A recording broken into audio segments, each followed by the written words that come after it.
Olá, olá, gentes, tudo bom? Aqui quem fala é do Boteco Criativo, onde nós temos pessoas criativas e gentes criativas em papos criativos de todos os tipos, sabores, gostos, texturas, cores, origens, nacionalidades e bolsos. Sejam todos bem-vindos, bem-vindas e bem-vindes. Eu sou o Bi. E eu sou o Ju. Nós seremos os garçons de hoje. E diga lá quem é você, de onde você vem e a que você vai brindar. Bom, eu sou o Tota, sou de Santo André, trabalho com artes plásticas, né, para ser mais preciso, muralismo e também pintura em tela, né, comunicação visual também. E acho que é isso aí. É isso aí. Comunicação visual. Comunicação visual. Mas por quê? Tem outros tipos de comunicação? Tem a verbal, por exemplo, né? Tem a verbal, que é essa que a gente está fazendo. Isso. Ah, tá. E muralismo? Me fala mais do muralismo. Mas antes disso, você esqueceu do brinde, mano. É verdade. O brinde? É? O brinde é minha A que você esposa. brinda? A minha Sua esposa esposa? que está me aguardando ali. Maravilhosa. Um brinde a Minha esposa Ariane. Ariane, grande Ariane, maravilhosa. Faltou açúcar. Tem o adoçante ali do lado. Aquela adoçantezinha aqui. Legal, Tota. Um prazer ter você aqui, satisfação. E acho que queria entender melhor aí, quando você poder dizer pra gente muralismo, né? Queria entender melhor, porque muralismo, não tinha ouvido antes esse termo. Bom, o muralismo ele é uma linguagem que já existe até mesmo assim, um pouco antes que o grafite, né? E ambos são feitos na parede. Uhum. Mas a diferença que eu colocaria aí seria a questão mesmo, primeiramente, a cultura de cada um que pratica aquela arte, né? É uma cultura diferenciada, por quê? Porque o grafite está mais associado, na maioria das vezes, ao hip hop. Né? A pessoa ela já vem de uma cultura de dança, de música, etc. O muralista, ele não necessariamente está associado ao hip hop, né? E também as suas imagens, o que ele vai expor, ele vai colocar também críticas sociais, mas ele pode fazer coisas, inclusive, abstratas, né? É como se fosse um artista plástico que pinta uma tela, mas que também vai pintar a mesma arte numa parede, num muro. Entendi. Esse seria um muralista. Já o grafiteiro, ele assim, geralmente ele não pinta tela, né? E se ele pintar uma tela, né, ele vai ter, assim, uma grande dificuldade, porque também, assim, costuma pintar mais em parede, a técnica é outra, trabalha-se muito com spray, né? Uhum. E o muralista não está tão preocupado se tem o spray ou se é com a tinta látex e pincel. Então, tem essas facilidades que ajudam você a pintar numa tela quanto no muro, né? Embora eu uso praticamente todas as técnicas, né? Desde o aerógrafo, pincel, rolinho. É o quê? O aerógrafo seria uma ferramenta que ela tipo, parece uma caneta, né? Uma caneta e tem um recipiente para colocar a tinta, que às vezes é de gravidade. Tipo um lápis. Tipo de Você caneta. segura como um aerógrafo? É assim mesmo, é assim mesmo. Tá. Aí ele tem um recipiente que pode ser de gravidade em cima ou ele está embaixo, né? Que vai ser de sucção. E ele é ligado num compressor de ar, né? E aí você tem... É como se fosse um spray do futuro aí, né? Que legal. Vamos dizer assim. E você usa isso na parede e no quadro e onde que for, dá pra usar o... Dá para usar o aerógrafo, dá para usar o spray. Eu uso o spray também na tela e também no muro. E pincel também, eu uso, né, em ambos. Então, só finalizando, essa questão do muralismo, ele tem essas diferenças aí. E Culturalmente também, assim, existe uma cultura mais profissional dentro do muralismo. Por exemplo, o cara que faz grafite, ele geralmente está mais associado à ilegalidade, né? Ele está associado a fazer coisas para o seu próprio ego, né? Murais, pinturas em muro para o seu próprio ego. Perdão. E o muralista não, ele tem uma preocupação em se profissionalizar, né? Em vender o seu trabalho, em comercializar. Então, acho que é um pouco disso, assim, a diferença, né? E isso é por escolha do artista? Está associado com um campo ou outro? Ou é uma força... Acho que tem uma força...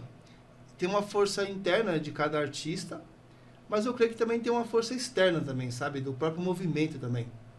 Porque a gente sabe que, por exemplo, você vê um cara que fala assim, hoje em dia aí, né, você vê, não vou saber citar um nome específico, mas você vê aí pessoas que falam assim, eu sou do rock.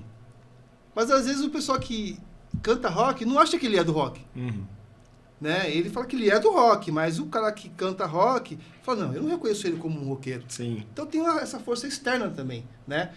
Eu hoje, eu não me enquadro mais no universo do grafite, porque eu não tenho mais essa questão da ilegalidade, né? Hoje, se eu fizer um trabalho na rua, vai ser autorizado, né? Então, isso já naturalmente já me exclui um pouco. Mas você já fez muitos trabalhos ilegais? Já fiz alguns. E aí uma pergunta dentro disso. Quando você fala do legal, por exemplo, o picho, né? O picho, por exemplo, é tido como ilegal, né? Tipo, tem toda essa questão da ilegalidade no picho, que as pessoas reclamam muito, né? Da pichação. E tem essa relação do picho com o grafite, é isso que você fala quando você fala da questão da ilegalidade, por exemplo? Então, no começo, quando eu comecei a pintar, em 90, eu não tinha... Anos 90. Exatamente 90 mesmo. Eu não tinha muito esse entendimento. Mas a gente vai pesquisando, a gente vai se informando, vai conversando com outras pessoas, a gente começa a entender. Por exemplo, quando eu comecei a realmente perceber que o meu tempo dentro do grafite tinha acabado, foi em 2018, quando eu fui para a Alemanha. Então, quando eu fui para lá, eu comecei a ver coisas lá que eu falei, mano, isso não tem nada a ver com a gente, cara. Comigo, pelo menos, não tem. Então, e se você pesquisar um pouco mais, para Nova York, por exemplo, que é onde é mais forte esse universo do grafite, você vai ver que não tem distinção. Tanto você que faz pichação, quanto você que faz um desenho maravilhoso e legal. Entendi. Não tem distinção. Tá tudo dentro... Claro, os estilos têm distinção, óbvio, né? Uma letra, uma palavra vai ser diferente de um desenho colorido com 3 cores, 4 cores. Porém, o ato de ir para o muro ilegal, ele já se coloca no mesmo grupo. E aí não tem essa distinção de dizer, esse aqui é um grafite mais bonitinho, esse é mais feinho. Não existe isso. Tipo, a ilegalidade acaba nivelando tudo por baixo. Isso. Caraca. Por baixo ou por cima. Mas não tem, assim... Como por cima? Não, porque quando você fala por baixo, você me dá base para entender o quê? A gente está querendo criar um critério do que é baixo. Baixo pode ser uma pouca, por exemplo, pouca qualidade. O baixo pode me levar a entender que é pouco empenho. Então, quando eu digo que não é nem por baixo nem por alto, eu estou dizendo que realmente não vai ter o bonitinho, não vai ter o feinho. Entendeu? Tudo vai ser grafite. Entendi. Fica numa panela só. Entendeu? Entendi. É mais ou menos isso. Caramba. Muito legal esse universo de entender esse lugar do muralismo perto do grafite, entendendo a diferença perto do picho. E eu queria te fazer uma pergunta dentro disso, mas antes eu queria te perguntar, você aceita uma porção de batata? Aceita uma porção. Porque daí eu queria te perguntar, se o muralismo fosse um prato, que gosto que ele teria? Muralismo? Seu trabalho, sua arte, o que você faz aí, que gosto teria o seu trabalho? O meu trabalho, assim, ele, além de um monte de coisa, eu eu posso dizer que a maior que está nele é a questão do refrigério para a alma mesmo, sabe? Porque quando eu comecei a pintar, eu não tinha noção que eu ia me profissionalizar. Aliás, não tinha ninguém na minha época que pudesse me dar esse caminho, né? De falar assim, olha, vem que isso aqui tem um caminho aberto, um mercado, e é possível você colocar o seu produto lá. Não tinha isso. Pelo contrário, tinha os pais que não acreditavam, né, naquele trabalho, porque não existia um mercado, e todo pai quer que seu filho seja aquele que realmente tenha o chamado futuro, né? Tem que ter futuro, meu filho. Então, a gente vê isso. Então, nessa questão do pintar, para mim, sempre foi um refrigério, sabe? De eu me expressar, de eu ficar tranquilo comigo mesmo. E aí, consequentemente, foi sendo divulgado e, naturalmente, eu comecei a ganhar dinheiro, comecei a vender, comecei a comercializar e me preocupar em cada vez mais captar clientes. Né? Então, hoje eu sou uma empresa. Quão naturalmente foi que você começou a ganhar dinheiro com isso? Quando? Comecei em 90, eu posso dizer que... Ganhar dinheiro naturalmente. Para mim, ganhar dinheiro é sempre uma coisa esquisita. É difícil, né? Difícil. Então, é difícil quando se fala de, por exemplo... acho que quando eu falo naturalmente, eu estou dizendo que há 5 anos após eu ter iniciado, 5 anos após, as poucas divulgações que eu fiz na rua já me trouxeram clientes. Eu não fiz esforço nenhum mais. Então foi uma questão natural, assim, né? Foi rolando, né? Então por isso que eu digo naturalmente. Entendeu? Foi fluindo naturalmente. E hoje as coisas fluem dessa maneira também? Elas fluem, mas eu forço um pouco mais, né? Então o empenho de hoje é maior do que o de quando começou. Entendi. O empenho de hoje tem... Muito maior, muito maior. Porque hoje, por exemplo, hoje eu tenho um site. O site é pago para estar no ar, né? Todo mundo sabe disso. Opa. Por favor, qual o seu site? www.totarte, com E no final, né? Não é temudo. Totarte74 pinturas.com.br. Então, o fato de eu criar um site, o fato de eu me preocupar de ter a minha esposa como uma secretária, né, que atende as pessoas, os clientes que chegam, os novos que vão chegando, me preocupar com as tintas que foram lançadas no mercado, o tipo de textura que foi lançado, né, se é a tinta aerosol ou se é uma tinta usada com rolinho ou com pincel, os pincéis que chegaram. Então, tudo isso aí é um universo que eu fico tendo que estudar cotidianamente. Então, o empenho, o investimento é maior. Né? Ter um carro para você andar, um carro que não quebra fácil, para você poder ir lá e entregar o seu trabalho. Então, tudo isso aí foram os investimentos a mais que a gente vem fazendo, né? Diferente de quando eu comecei, que eu não tinha nenhuma bicicleta, né? Para eu ir levar uma escada, primeiro que eu não tinha escada. Segundo que o cliente tinha que levar a minha escada. Emprestar e levar, né? E se eu arrumasse numa vizinhança, eu teria que pedir para ele vir buscar a minha escada no vizinho e levar lá para eu fazer o trabalho, depois devolver. Então, já ia abater do meu valor ou, né, eu ia ter que dar um outro jeito. Então, tudo isso aí, hoje, graças a Deus, não tenho mais esses perrengues aí, né?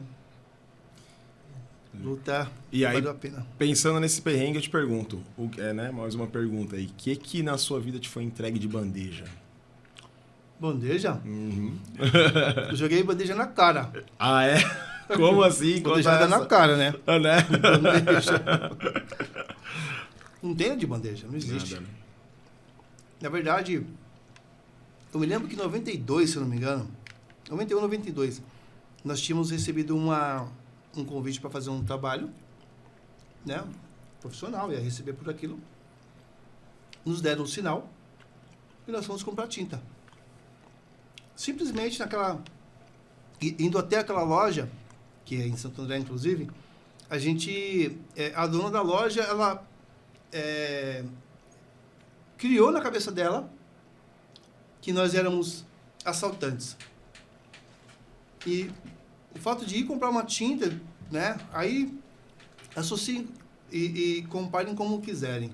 Se é racismo, se não é racismo, se é preconceito, se não é preconceito, se eu que acho que estou equivocado, enfim, cada um vai analisar como quer. Mas foi só entrar na loja, pedir a tinta e a mulher sair correndo e falar, socorro, me ajuda, eles estão querendo me roubar. Então, só o fato de você fazer um trabalho que é de periferia, as portas começam a se fechar muito forte para você, né? Então, essa foi uma bandeja que eu ganhei, né, de bandeja. Acabei parando na delegacia. Quantos anos você tinha? Eu tinha, acho que, 17 anos, 16, 17. Isso te assustou?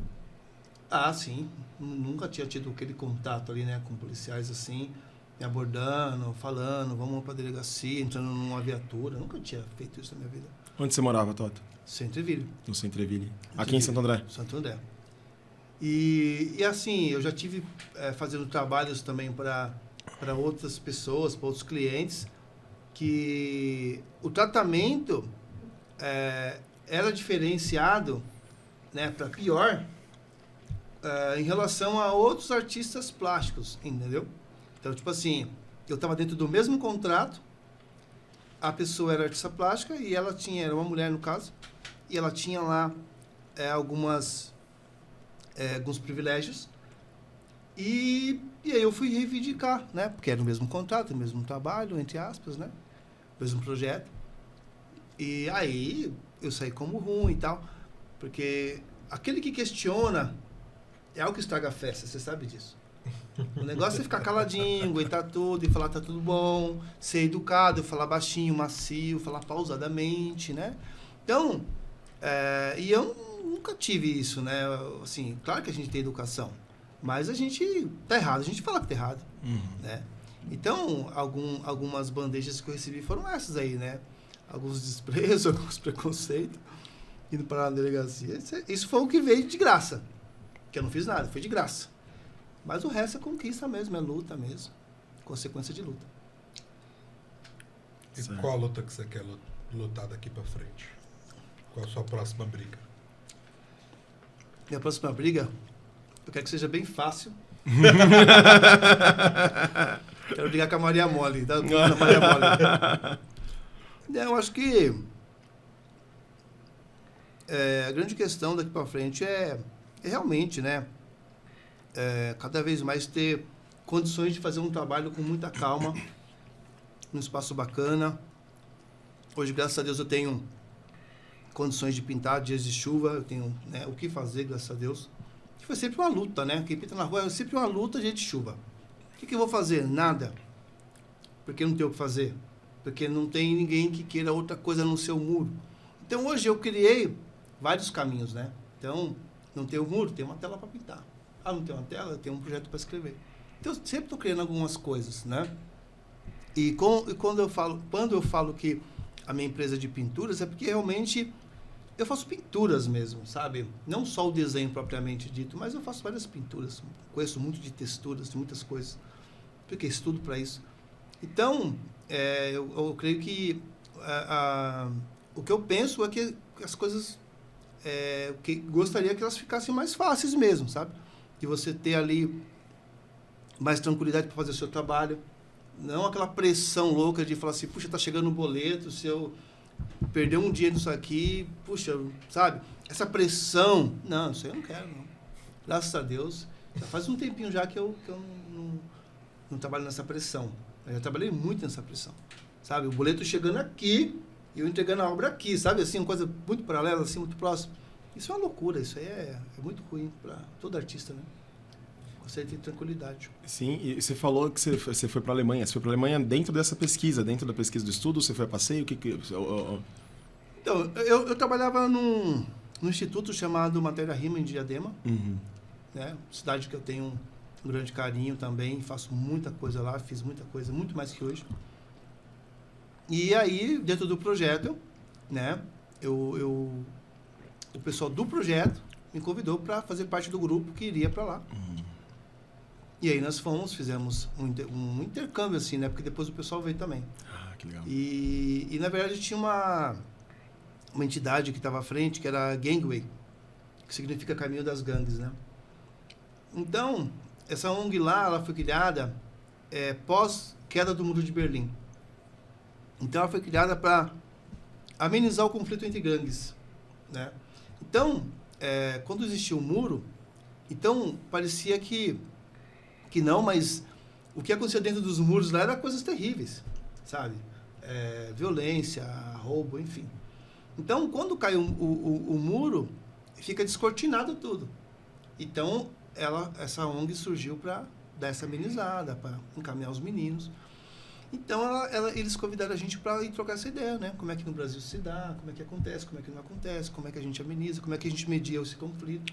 Caramba. E aí teve pintura, teve ações artísticas também dentro dessas discussões todas, né? E como eu andei bastante por lá, eu pude ver. Inclusive tem um grupo lá muito forte que é o Berlim, acho que é Berlin Kids, que é um grupo de jovens que eles picham prédios, né? E inclusive eles estiveram, acho que no Brasil, se eu não me engano.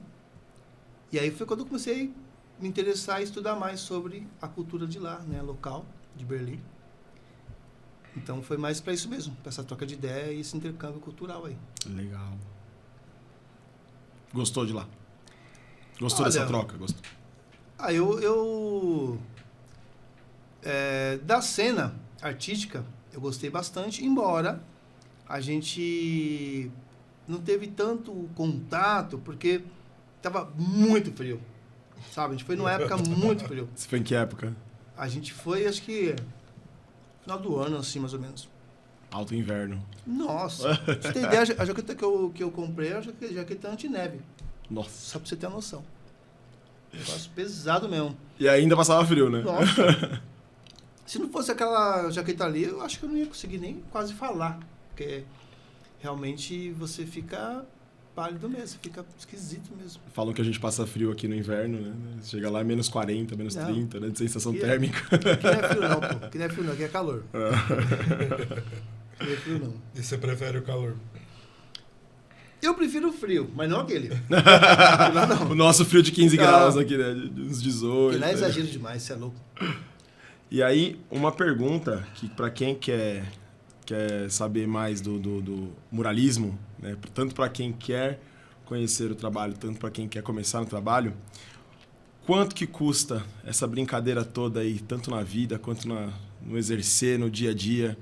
Qual que é o custo desse trabalho todo aí, Tota? Você fala de satisfação ou monetário? Tudo que você quiser dizer. Ah, meu...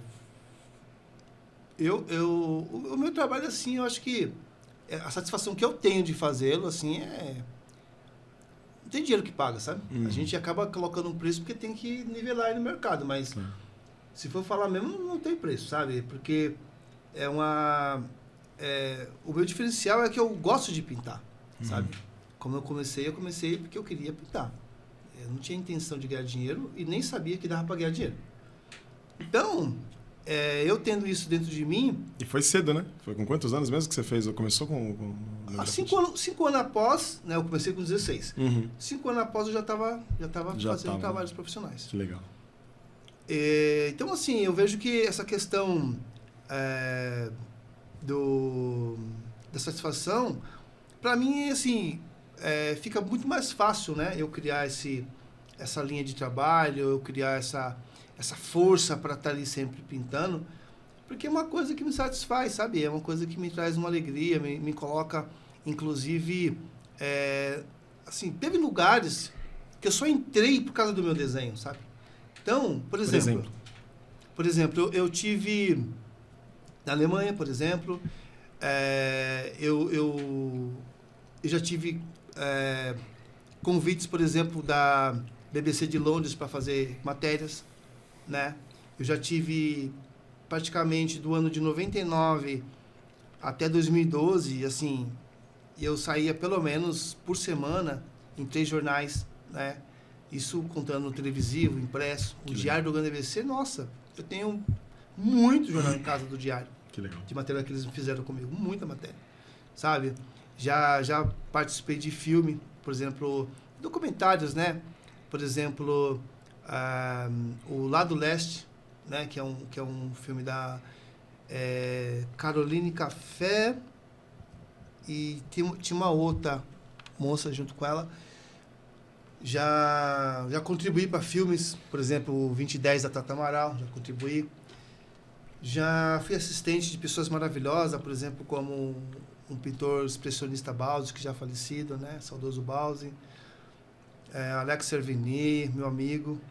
E conheci muita gente, já tive em ascensão por esses canais que eu citei. Inclusive, eu fui de uma companhia e saí de lá porque eu não consegui mais conciliar o tempo, chamada Corpus Nômades. E essa companhia, ela recebeu um prêmio APCA, né, no Teatro Municipal de São Paulo.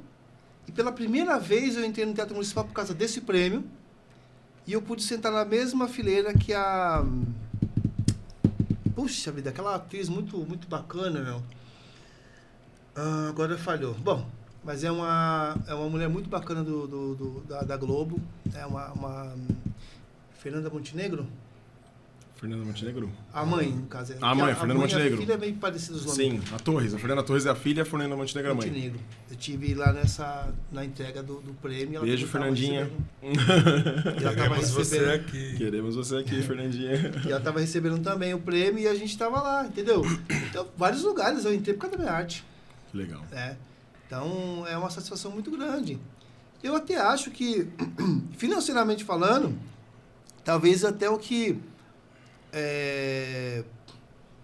não colabore tanto para a questão financeira é que, assim, eu vejo que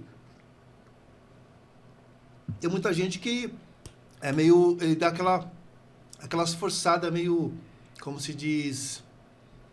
Não faz porque gosta, sabe? Então, só fica em questão só o dinheiro, só essa Sim. visão.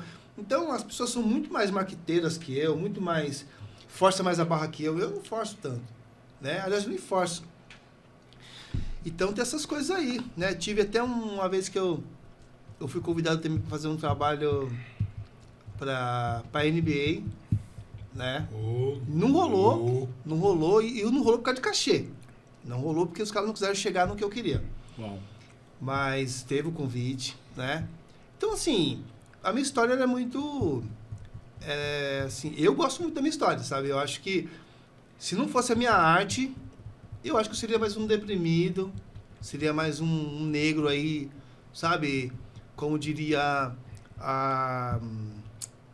aquela mulher do Final dos Tempos lá, como é que é? Fim do Mundo lá? Elza Soares. Elza Soares.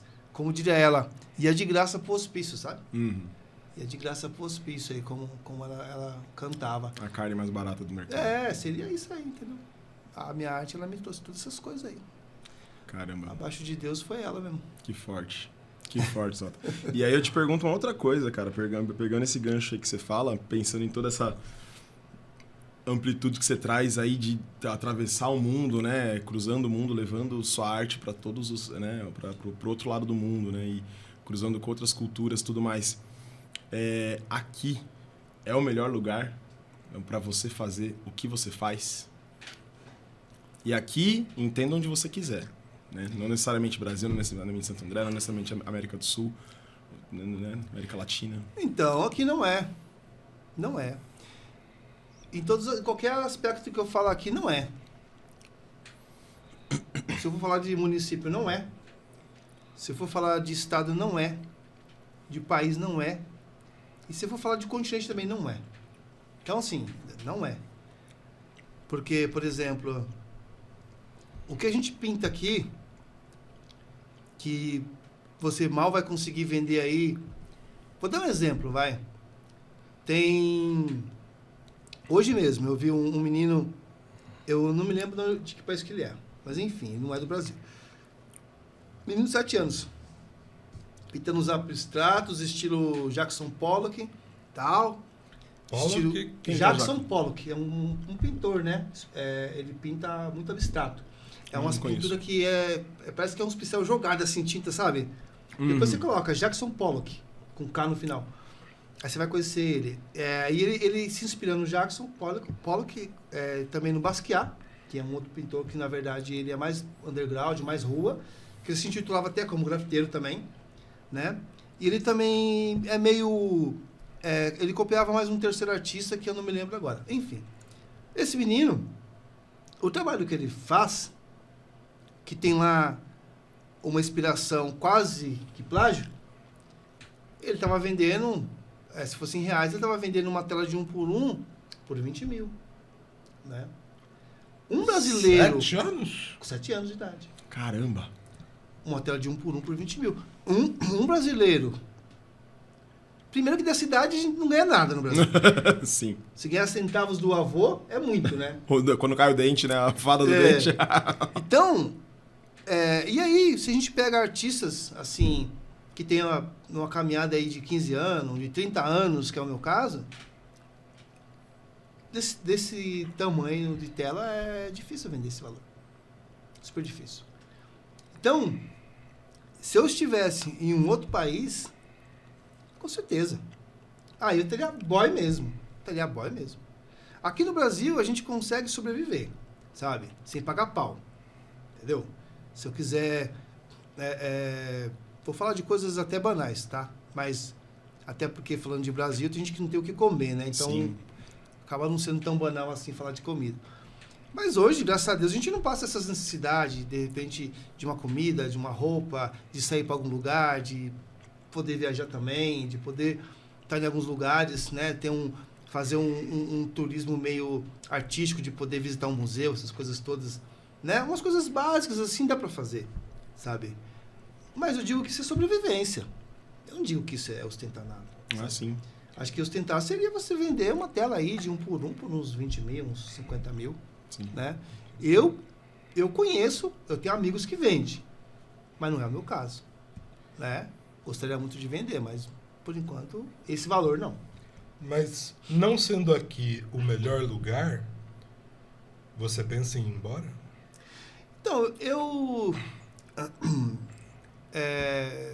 não penso. Eu gosto demais aqui. Na verdade, eu penso, sim, em fazer em criar uma linha... eu penso em criar uma linha de trabalho que agrade gringos. Uma linha que agrade gringos. Entendeu? Eu penso nisso. Aliás, eu não só penso como já estou estudando para isso. Né? Para criar uma linha que fala assim, mano, quando o cara bateu o olho e fala assim, eu quero essa tela para mim. Eu quero no meu quarto, na minha sala, eu quero no meu closet, enfim. Até no lavabo eu quero uma tela. Então, eu tenho estudado já isso já há um tempo. Né? E estou nessa luta, estou nessa pesquisa, né? Eu e minha esposa, a gente vira e mexe, a gente começa a pesquisar, inclusive galerias, a gente tem... Hoje não, a gente Como vê que se bastante. estuda isso? Porque não tem uma matéria em uma escola, né, como agradar gringos. Tem? Não tem. Mas eu tenho um método. Você tem Conta pra gente aí. velho. Pode compartilhar? Dá pra ensinar aí? Vou ensinar só um pouquinho. Tudo não. Tudo não, só um pouquinho. Compartilha. A verdade é assim, vamos falar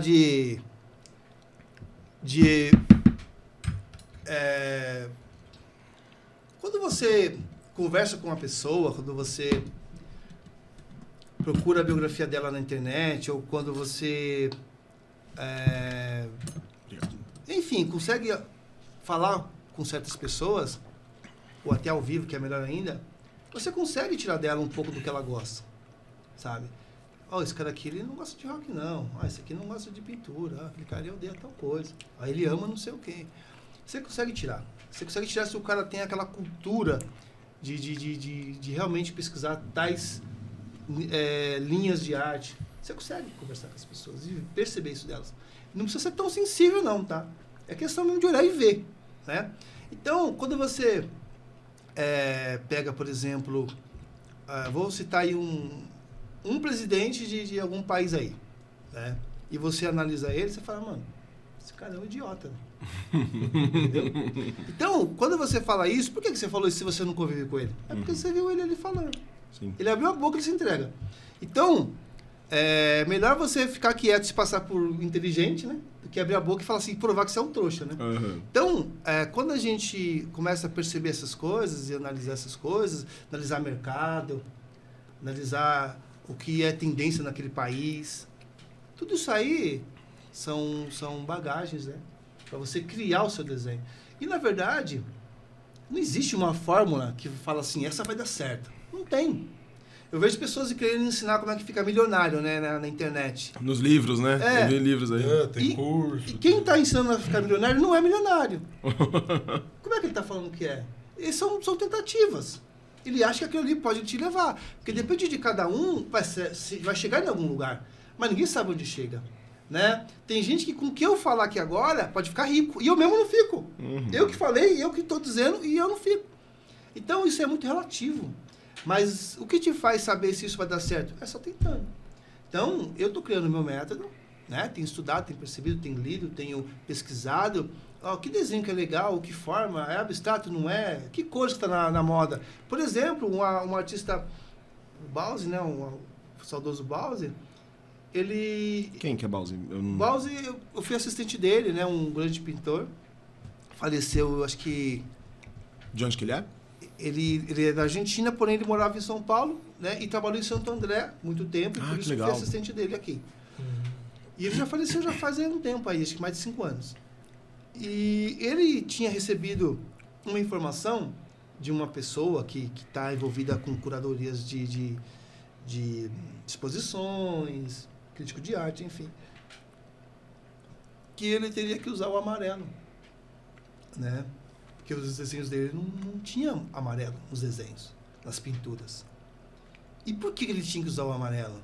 Porque o comércio ficava mais fácil. Comercializar, entendeu? Então, assim, até a cor que você usa, ela vai te trazer mais dinheiro ou não. Nossa! Então tem todos esses estudos, sabe? Não é à toa só. Não é só sorte. Tem umas pesquisas, sabe? Pô, então qual a cor de sucesso? O amarelo, por exemplo. A gente tem que mudar o fundo aqui do azulejo do nosso boteco. O amarelo, por exemplo. Olha. Por exemplo. Temporada 2, azulejo amarelo no boteco. Então, tudo isso aí, sabe? A gente pesquisa essas coisas. Aí você falou uma coisa, aí me veio uma pergunta, né? Dentro do universo das suas influências, das suas referências, né? Queria saber o que tocaria no seu boteco, Tota. Que música que tocaria no seu boteco? Se eu tivesse um boteco? Quem que estaria dançando? Se você tivesse um boteco, o que tocaria e quem estaria dançando? Quem estaria dançando? Vixe. Salvador Dalí. Ah, olha! Não, Basquiat. Basquiat, pô. Basquiat era, né? Falecido já. Um jovem, né? Negro, artista, urbano, e que criou um trabalho assim meio psicodélico, assim eu posso falar, porque os desenhos dele eram muito... Se um leigo fosse falar, falaria que eram uns garranchos, né? Na verdade, a expressão dele era aquela de trazer aquele traço forte, com preto, que poucos gostam de usar, né? E carregar.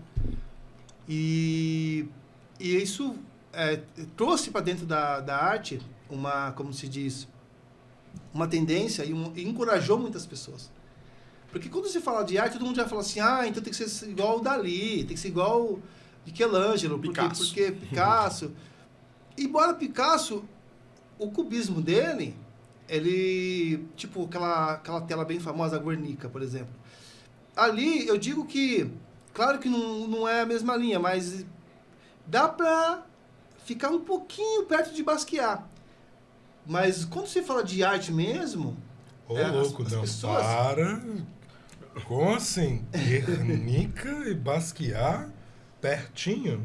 Não, eu digo pelo fato de não ser o desenho anatomicamente perfeito, como Michelangelo, por exemplo. Você entendeu? Então, tô achando ótimo que você... os europeus, né? Isso. Os gestos... Eu tô achando ótimo que eu vou ter que jogar tudo no Google depois para entender melhor as imagens, que é a minha referência. Eu tô tentando falar assim que quando as pessoas falam de arte, só se vê o desenho perfeito na mente. Sim, total. Entendeu? Mona Lisa, né? Quando você distorce, por exemplo, para Guernica, para Basquiat, tudo não presta, porque não está perfeito. Uhum. E o que é perfeito? Entendeu? Entendi. Então, é nessa linha que eu falo. Claro que Basquiat não é Picasso, mas enfim...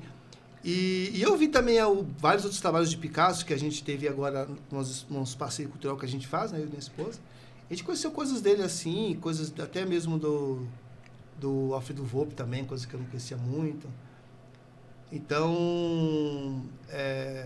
o Basquiat deu essa linha, né, para as pessoas ganharem essa coragem de se expor, não fazendo o que seria o perfeitamente correto e lindo, entendeu? É nesse sentido que eu falo. Por isso ele estaria no meu boteco. Se eu Estaria no seu boteco, dançando no seu boteco. Com o Salvador Dali. Salvador Dali também entraria. Ele deu uma distorcida legal, né, nos relógios lá. Muito bom. E... Porque é legal pensar nas referências, né? Porque como a gente para pensar ainda mais no Grande ABC, né? Como região, você pegando todas essas referências e trazendo pra cá pra gente e falando, né, de como você não tem vontade de sair daqui, que você gosta da região, que você quer ficar aqui e que você vai buscar todas as referências fora e trazer pra cá, é enriquecedor, assim. A gente tratando na primeira temporada do Boteco do Grande ABC dá um calor, assim, de agradecer por... Não, legal ouvir isso, porque olha, hoje tem muita gente, tem uns que vão assumir, né? Mas tem uns que não vão assumir. Uhum. O Tota já fez bastante história, Santo André. Muita coisa que não cabe nem falar, porque vai ficar egocêntrico, sabe? Muita coisa, já abri porta para muita gente come hoje porque eu ajudei, sabe? A pescar mesmo. Muita gente. Não a gente vai falar e vai colocar na bio embaixo, porque vale a pena a gente conhecer a história desse Não só em Santo André, mas no ABC, até outros lugares que eu já viajei também, dando palestra, dando aula também. Eu tive, por exemplo, em Sabino, quem pagou minha ida para lá foi um fazendeiro, pra você ter ideia, sabe? E eu dei aula para um grupo seleto que ele escolheu lá. Né? E ali eu conversei, falei, enfim, fiz todo um mutirão lá de pintura. Você é professor também? Também, a gente arrisca dar umas aulas aí. Arrisca? Arrisca dar umas aulinhas. Tive já no Rio, pintando tela para leilão, sabe? Para ajudar o projeto de lá do Tive em vários lugares. Mas que a gente não fica falando na internet, e na época nem tinha internet também, né? E hoje eu não vou falar, porque já até passou. Mas tem gente que não assume mais. Teve muita gente aí que hoje até fala mal, na verdade. Né? Mas é que ele diz na internet. O que fala mal de mim hoje também já falou bem um dia, né? Uhum. Então, assim, as pessoas mudam, a cabeça muda, né? Então, a gente não pode se apegar para deixar de fazer os seus projetos porque um ou outro não vai gostar ou não está gostando. Então, eu quero sim, sempre gosto de enriquecer a cidade que eu moro, sempre gosto de enriquecer o país que eu tô. Sempre falo bem, sempre que eu posso eu falo, sabe? E sempre tento trazer o melhor para cá, porque naturalmente eu já vou consumindo também, né? Sim. Vou fazendo parte disso tudo também. Você falou que já passou e que talvez não vale a pena ficar contando, mas como que guarda a memória de tudo isso? Como que eu guardo? Você, seu público, seus parceiros, sua galera. Então, é assim, né? Acho que o cara ter isso na memória, eu acho que é quando você realmente tem a gratidão, né, dentro de você, né? Por exemplo, quando eu falei de memória, eu citei, assim, casos específicos, né? Por exemplo, teve uma pessoa que já chegou a me falar assim, olha, o meu primeiro trabalho, que eu ganhei dinheiro, que eu consegui fazer alguma coisa, foi você que me arrumou. Mas ele falou isso, mas não sei se em público ele tem coragem de falar isso em público.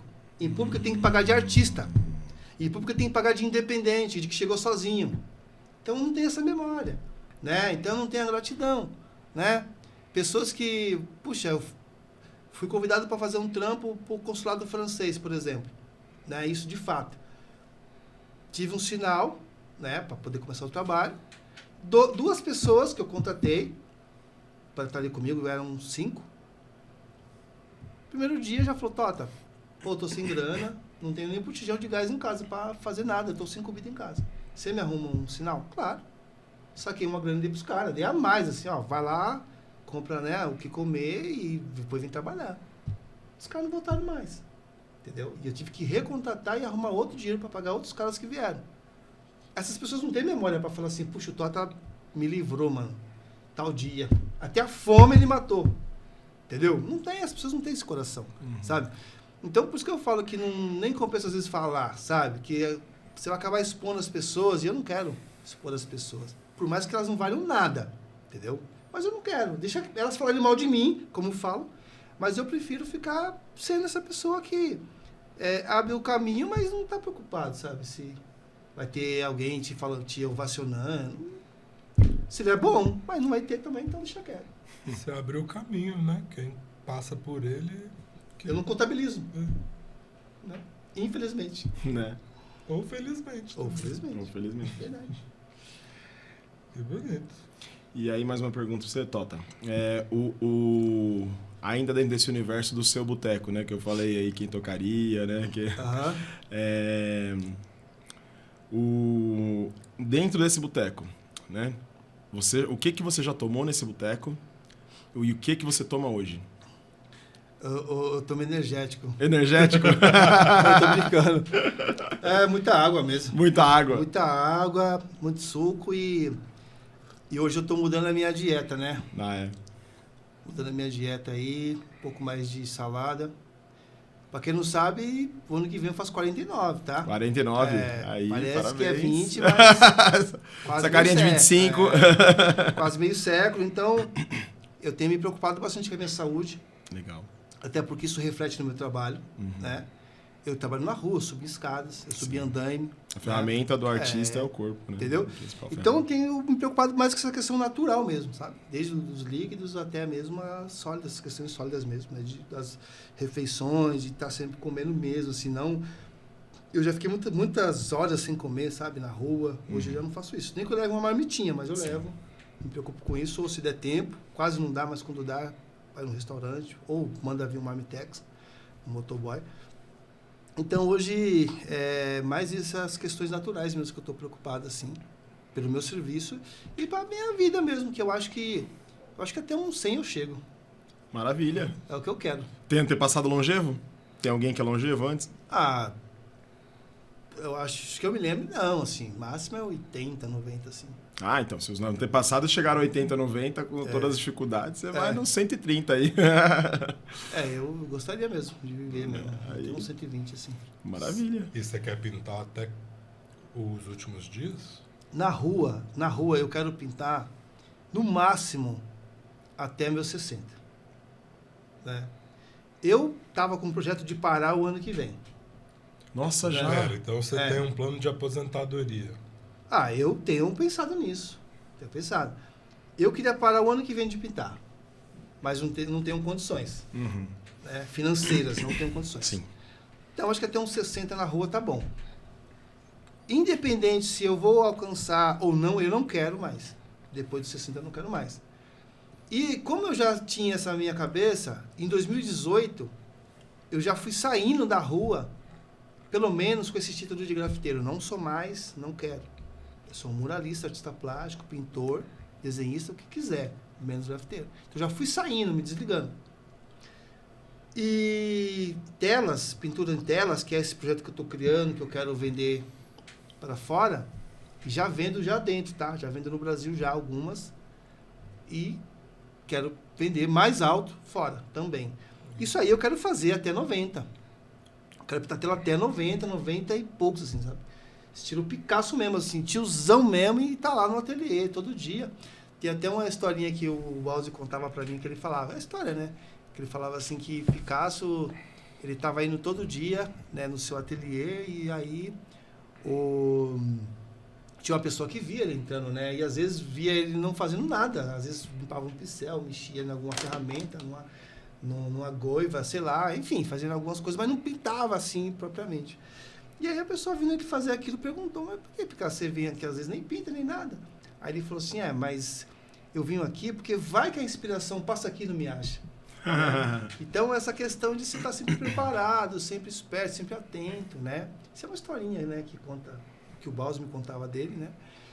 Mas que, assim, vale muito pra mim também. Então eu quero estar assim que nem ele mesmo, tiozão mesmo, pintando, sabe?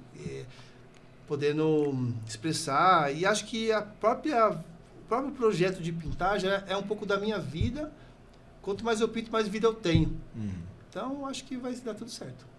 E onde que a gente pode encontrar essas telas suas para vender? Então, eu hoje... Além do site, né? O site já tem, né? O site não tem. Não tem? Não tem. O site tem muita pintura, muita comunicação. Mas eu faço muita coisa sob encomenda. né? E eu vou criar agora, tô para criar agora uma lojinha virtual, né? Ou no meu site mesmo, uma lojinha virtual, só de telas. Ou eu vou criar em uma outra plataforma, né? Uma lojinha só de telas. Legal. E também hoje mesmo fiz uma pesquisa muito legal com algumas galerias. Não galeria de arte, porque a galeria de arte eu não entro, né? Isso aí é uma coisa que eu não tenho perfil, né? Mas galeria que Por que seria...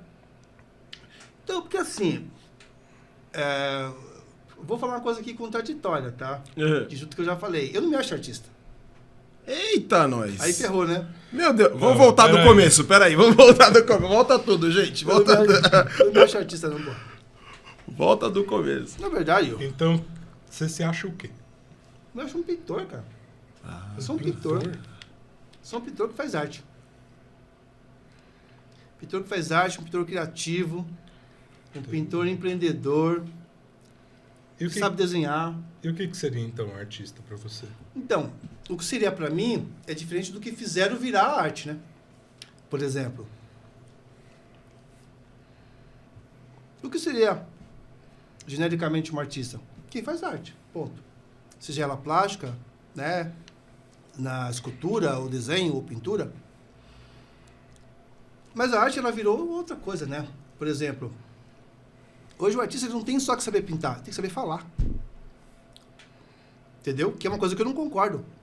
Por exemplo, quando você vai visitar uma exposição, isso eu via muito quando eu ia com o Baus, que a gente fazia caravana com os alunos e ia para MASP, Ibirapuera, para vários lugares. E tinha lá o cara para poder explicar aquelas obras. Que é o cara que vai fazer ali aquele percurso com você. Olha, isso aqui é de Picasso. O Monitor. Isso aqui ele pintou pensando em tal coisa. Ele queria falar com tal público.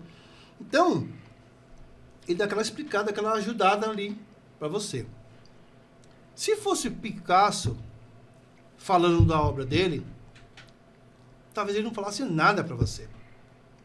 Ele ia falar, isso aqui é o que eu pintei e tá aí, e veja e sinta o que você quiser. Entendeu? Então a arte virou isso. Ela virou...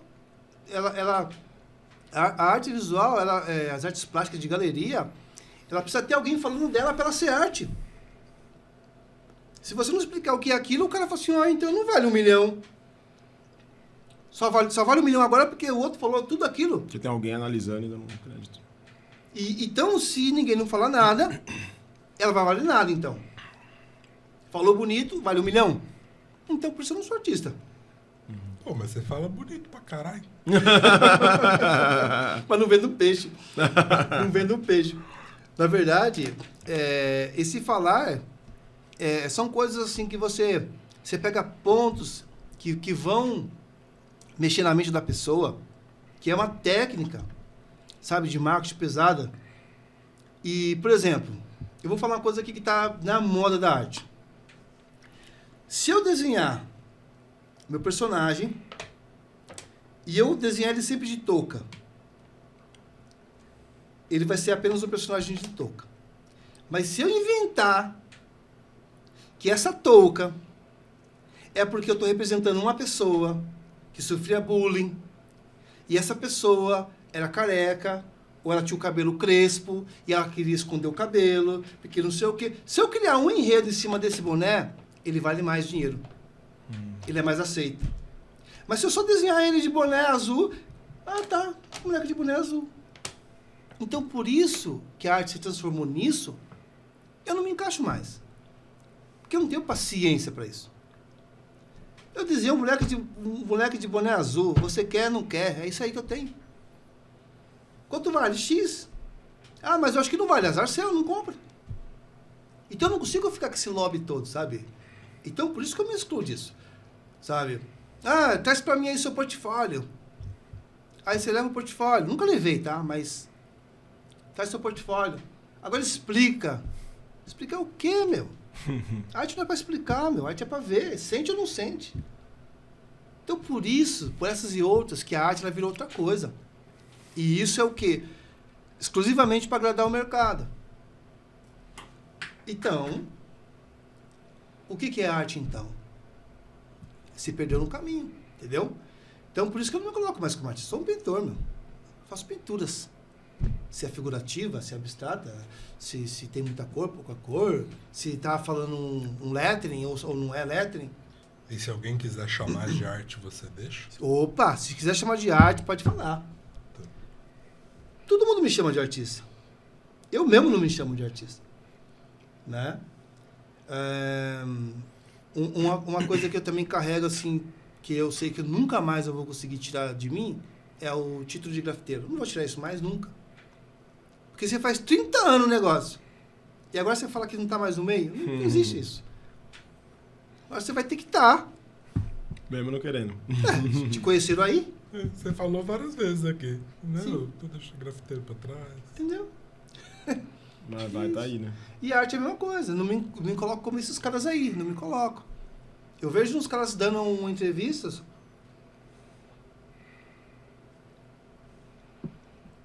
Eles falam de coisas na tela deles que eu nem vejo.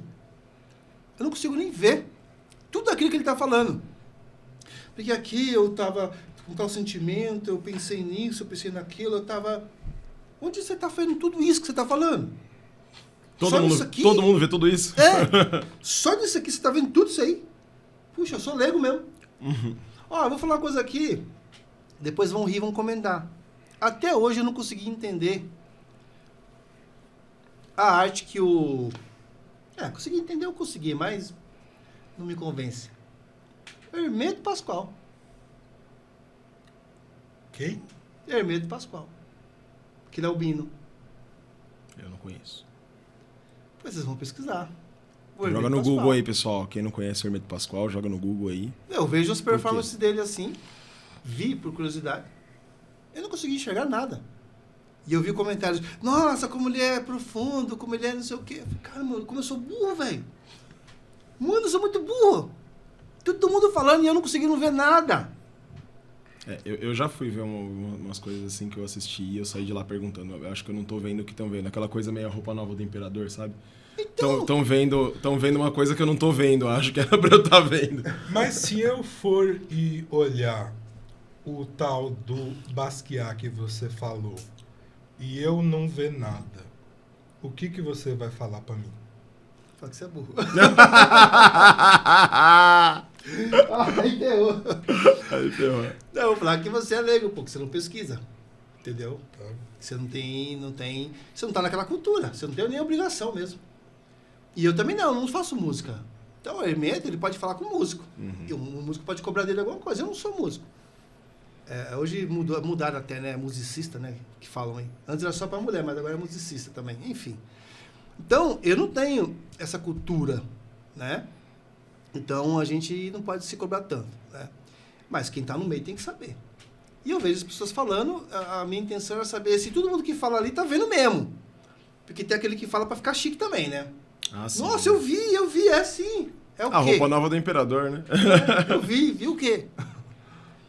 Então, mas é isso assim, mas claro que eu tô no universo da arte, claro que o que eu vendo vai se vender no mercado de arte, não vai se vender no mercado que vende arroz, claro.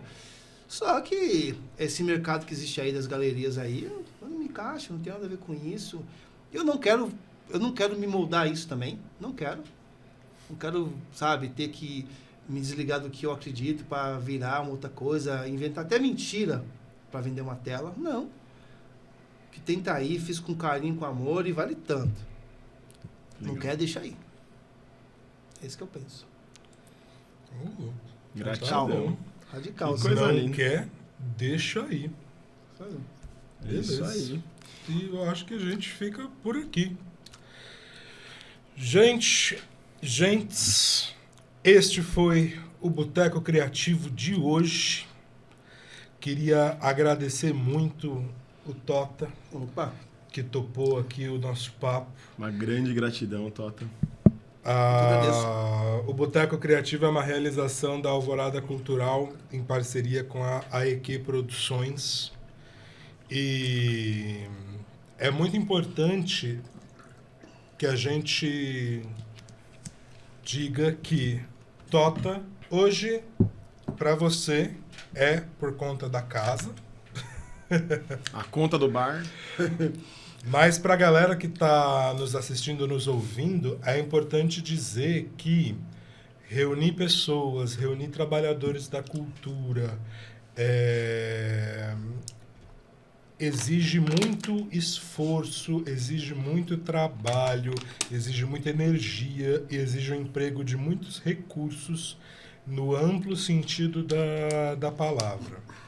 Hoje é por conta da casa, mas quem quiser pode contribuir com os 10% do garçom no nosso Pix, alvorada.cult@gmail.com. As nossas redes são alvorada.cultural e AEQ Produções.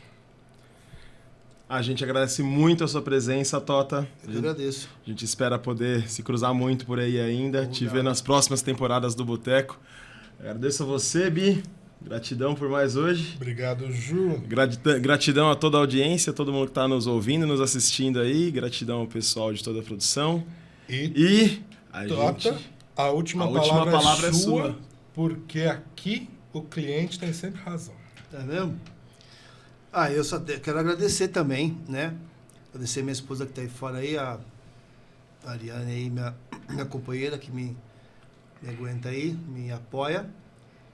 E agradecer a Deus, né? Vocês aí que fizeram esse convite bacana. Poder, né? Falar aí da minha caminhada, que com certeza vai influenciar alguém, né? Influenciar a mim mesmo, inclusive, né? De cada vez que fala, aprende mais. E que seja positivo aí para todos nós. Gratidão, Tota. Fechou? Fechou. Fechado. Um brinde a nós. Até a próxima. Até a próxima. Sempre. Valeu, pessoal. Gratidão, pessoal.